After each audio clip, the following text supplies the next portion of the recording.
Hi hello എല്ലാവർക്കും Cocos ലൈഫിലേക്ക് സ്വാഗതം. അപ്പോൾ ഇന്നത്തെ ഈ വീഡിയോ നമ്മുടെ കോക്കോച്ചിൻ്റെ വീഡിയോയല്ല കേട്ടോ. ശ്രീകുട്ടൻ ഹോസ്പിറ്റലിലാണ്. അപ്പോൾ ഹോസ്പിറ്റലിൽ നിന്നുള്ള ഒരു വീഡിയോയാണ് ഞാൻ ചെയ്യുന്നത്. ശ്രീകുട്ടന് തലവേദനയായിരുന്നു. ആദ്യം 2 ദിവസം പനിയായിരുന്നു. പനി കഴിഞ്ഞ് ഒരു ദിവസം കഴിഞ്ഞപ്പോൾ നല്ല തലവേദന തുടങ്ങി.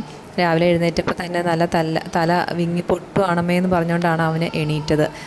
അപ്പോൾ തൊട്ടടുത്തുള്ള ഹോസ്പിറ്റലിൽ കാണിച്ചു. 2 തവണ കൊണ്ടുപോയി കാണിച്ചെങ്കിലും അവന് തലവേദന കുറഞ്ഞിട്ടുണ്ടായിരുന്നില്ല. പിന്നെ പിറ്റേന്ന് സ്ഥിരം കാണിക്കാറുള്ള ഡോക്ടറെ കൊണ്ടുവന്ന് കാണിച്ച് അവിടെ അഡ്മിറ്റ് ആവുകയാണ് ചെയ്തത്. ആൻറ്റിബയോട്ടിക് എടുക്കുന്നുണ്ട്.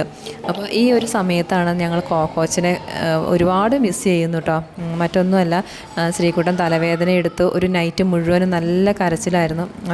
അവനും ഉറങ്ങിയിട്ടില്ല, എന്നെ ഉറക്കിയിട്ടില്ല.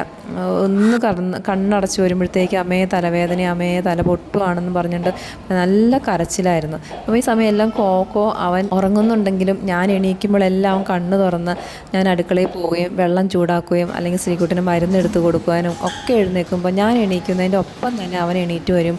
അടുക്കളയിലേക്ക് പോകുമ്പോൾ എൻ്റെ കൂടെ അടുക്കളയിലേക്ക് വരികയും തിരിച്ച് എൻ്റെ കൂടെ ശ്രീകുട്ടൻ്റെ അടുത്തേക്ക് വരികയും ഒക്കെ ചെയ്യും. പിന്നെ ഞാൻ ശ്രീകുട്ടൻ്റെ നെറ്റിയിൽ വിക്സ് പുരട്ടി കൊടുക്കുമ്പോഴും തുണി നനച്ചിടുമ്പോഴും എല്ലാം അടുത്ത് വന്നിരുന്ന് നോക്കിയിരിക്കും. അവൻ്റെ മുഖത്തേക്ക് തന്നെയാണ് കോക്കോച്ചിനെ നോക്കിയിരിക്കുന്നത്. എനിക്കതെന്തോ വീഡിയോ എടുക്കാനായിട്ട് എനിക്കത് തോന്നിയില്ല എന്ന് പറഞ്ഞാൽ മോൻ്റെ ആ തലവേദനയുടെ ഒരു വിഷമം കാരണം എനിക്കതൊന്നും വീഡിയോ പിടിക്കാനുള്ള ഒരു മാനസികാവസ്ഥ ആയിരുന്നില്ല. പക്ഷെ അവൻ്റെ ആ ഒരു നോട്ടം അത് ഭയങ്കര ഒരു ഫീൽ ചെയ്യുന്നു. നമുക്ക് ഇപ്പോഴും എനിക്കത് പറയുമ്പോൾ എനിക്ക് ഒരുപാട് വിഷമം തോന്നുന്നു കേട്ടോ.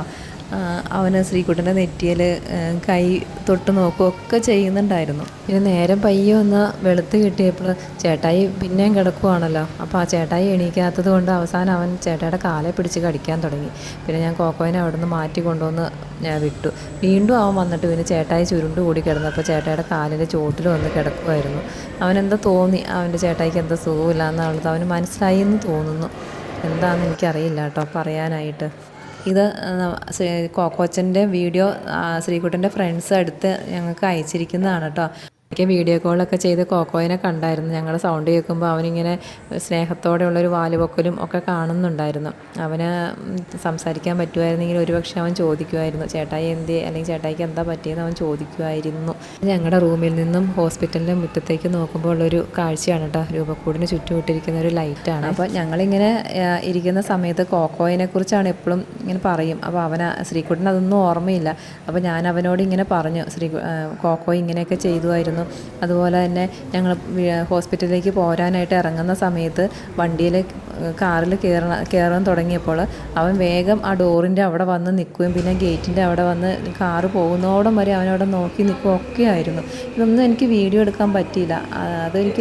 ഇപ്പോൾ എനിക്കൊരു അതെടുക്കായിരുന്നു എന്ന് തോന്നുന്നുണ്ടായിരുന്നു കേട്ടോ. ഇത് ശ്രീകുട്ടന് റൂമിലിരുന്ന് മടുത്തപ്പോൾ പുറത്തേക്ക് ഇറങ്ങി ചിൽഡ്രൻസ് വാർഡിൽ തന്നെയുള്ള ഒരു പ്ലേ ഏരിയ ആണ്. ശ്രീകുട്ടനെ കുഞ്ഞു നാൾ തൊട്ട് ഇവിടെ തന്നെയാണ് കാണിക്കാറ് കേട്ടോ. അപ്പോൾ അവൻ അന്ന് തൊട്ടൊക്കെ കളിച്ചു തുടങ്ങിയുള്ള ടോയ്സും പിന്നെ അതുകൂടാതെ പുതിയ ടോയ്സും ഒക്കെ ഇവിടെയുണ്ട്. കുറച്ച് നേരമൊക്കെ ഇരുന്ന് കളിച്ചതിന് ശേഷം വീണ്ടും ഞങ്ങൾ റൂമിലേക്ക് പോയി. അപ്പോൾ എല്ലാവർക്കും ഈ വീഡിയോ ഇഷ്ടപ്പെട്ടു എന്ന് വിചാരിക്കുന്നു. Okay, bye bye.